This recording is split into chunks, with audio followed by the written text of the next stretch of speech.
नमस्कार मित्रांनो, मराठी गायडन्स या यूट्यूब चॅनलवरती मी राजेंद्र फडतरे पुन्हा एकदा आपल्या सर्वांचे स्वागत करतो। मित्रांनो, मुख्यमंत्री माझी लाडकी बहीण या योजनेमध्ये काही मोठे बदल करण्यात आलेले आहेत। एकूण 13 असे मोठे बदल यामध्ये केलेले आहेत। काही बदल हे कागदपत्रांबाबत आहेत आणि काही इतर बदल आपल्याला यामध्ये दिलेले आहेत। तर हा व्हिडिओ बिलकुल देखील तुम्ही स्किप करू नका। तुमच्यासाठी हा व्हिडिओ अतिशय महत्त्वाचा असणार आहे। यामध्ये नक्की कोणते बदल केलेले आहेत हे तुम्हाला समजून येतील। तर आता मित्रांनो, आपण पाहूयात की या योजनेमध्ये नक्की काय बदल केलेले आहेत। तर मित्रांनो, इथे पाहू शकता मुख्यमंत्री माझी लाडकी बहीण या योजनेच्या अंमलबजावणीमध्ये सुधारणेसह व्याप्ती वाढवण्याबाबत इथे पाहू शकता महाराष्ट्र शासनाचा मित्रांनो हा GR आहे। आजचा GR आहे दिनांक 12 जुलै 2024। तर खाली आल्यानंतर इथे पाहूया की यामध्ये नक्की काय बदल केलेले आहेत। तर इथे खाली पाहू शकता शासन निर्णय मुख्यमंत्री माझी लाडकी बहीण या योजनेच्या अंमलबजावणी प्रभावीपणे व सुलभतेने होण्यासाठी खालील बाबतीची स्पष्टता करण्यात येऊन त्यास मान्यता देण्यात येत आहे। तर इथे पाहू शकता कुटुंबाची व्याख्या आपल्याला दिलेली आहे। सदर योजनेसाठी कुटुंबाची व्याख्या खालीलप्रमाणे राहील। कुटुंब याचा अर्थ पती पत्नी व त्यांची अविवाहित मुले मुली ही आहे कुटुंबाची व्याख्या। आता काय बदल करण्यात आलेले आहेत हे महत्त्वाचे बदल इथे आपल्याला खाली दिलेले आहेत। तर इथे पहिला बदल पाहू शकता, नवविवाहित महिलेच्या बाबतीत तिचे नाव रेशन कार्डवर लगेच लावणे शक्य होत नाही। त्यामुळे विवाह नोंदणी प्रमाणपत्र असलेल्या अशा नवविवाहित महिलेच्या पतीचे रेशन कार्ड हे उत्पन्नाचा दाखला म्हणून ग्राह्य धरण्यात यावा। म्हणजे जे नवीन लग्न झालेल्या महिला असतील त्यांचे नाव जे आहे ते रेशन कार्डवर लगेच चढवणे शक्य होत नाही। तर त्यासाठी त्यांच्याकडे जर विवाह नोंदणी प्रमाणपत्र असेल तर त्यांच्या ज्या पतीचे जे रेशन कार्ड असेल ते उत्पन्नाचा दाखला म्हणून ग्राह्य धरण्यात येणार आहे। हा बदल पहिला करण्यात आलेला आहे। दुसरा जो मोठा बदल करण्यात आलेला आहे इथे पाहू शकता, परराज्यात जन्म झालेल्या व ती सध्या महाराष्ट्रात वास्तव्यास असेल त्या महिलेने महाराष्ट्रातील अधिवास असणाऱ्या पुरुषाबरोबर विवाह केला असेल तर अशा बाबतीत त्याच्या पतीचे जन्म दाखला किंवा शाळा सोडल्याचे प्रमाणपत्र अधिवास प्रमाणपत्र ग्राह्य धरण्यात येते। याशिवाय महिलेच्या पतीचे 15 वर्षापूर्वीचे रेशन कार्ड व 15 वर्षापूर्वीचे मतदान कार्ड देखील ग्राह्य धरण्यात यावे।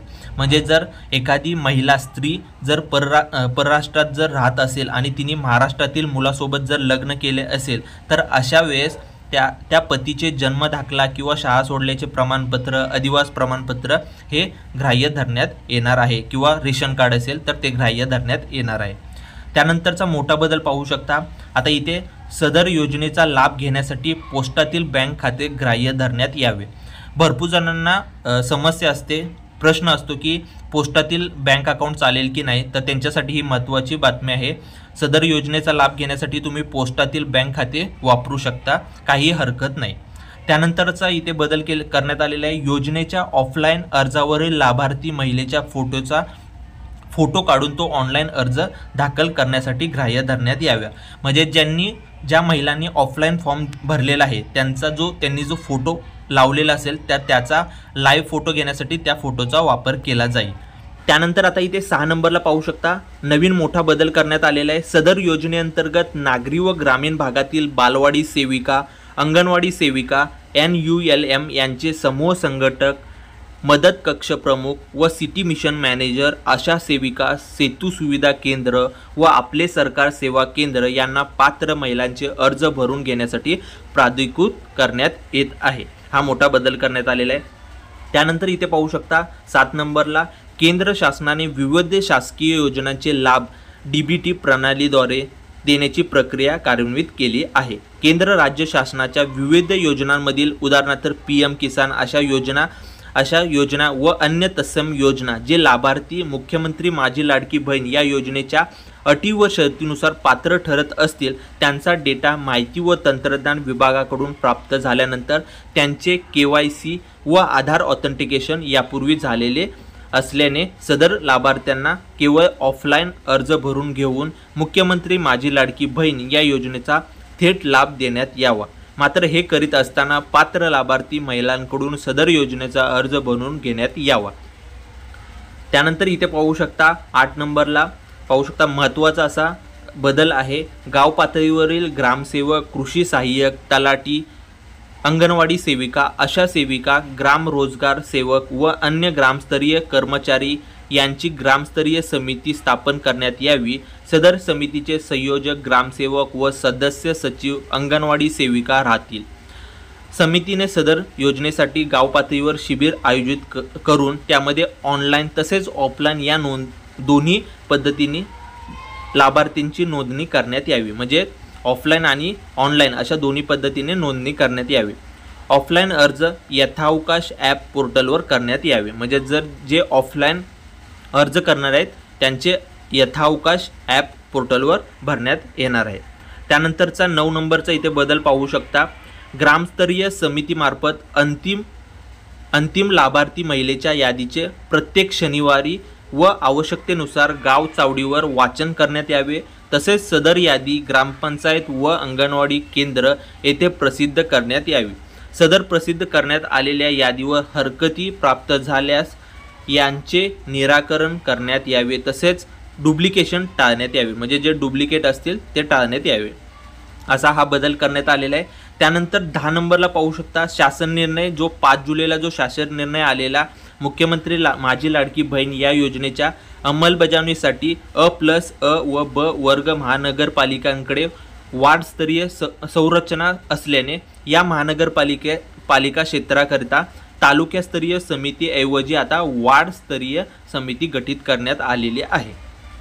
आणि त्यानंतरचा इथे पाहू शकता आता जो लास्टला दिलेला आहे, लास्ट 2 आहेत आपल्याला बदल इथे पाहायला मिळतात। तर इथे पाहू शकता तालुका वार्डस्तरीय समितीमार्फत पात्र लाभार्थ्यांची निवड करून लाभार्थीची अंतिम यादी प्रसिद्ध करावी। जिल्हास्तरीय समितीने तालुकास्तरीय समितीवर देखरेख व संनियंत्रण ठेवण्यात यावे।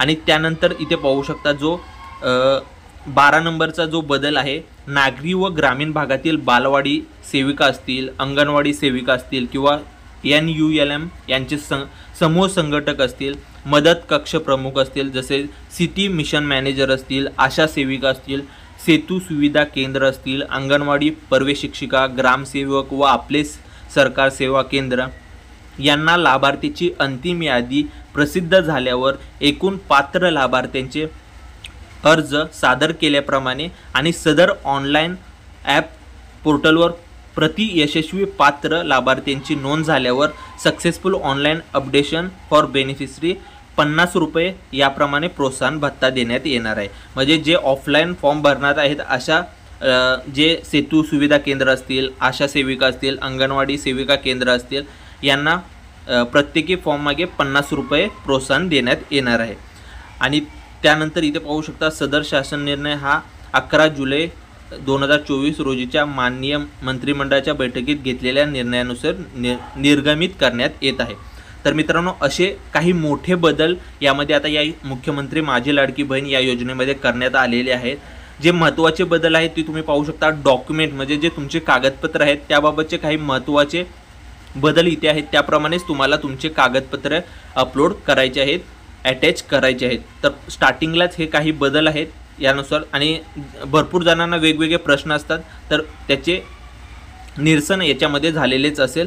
मित्रांनो जर तुम्हाला हा व्हिडिओ आवडला तर व्हिडिओला नक्की लाईक करा आणि चॅनलला सबस्क्राईब करायला विसरू नका। असेच माहितीपूर्वक व्हिडिओ यापुढे मी तुमच्यासाठी घेऊन येत असतो।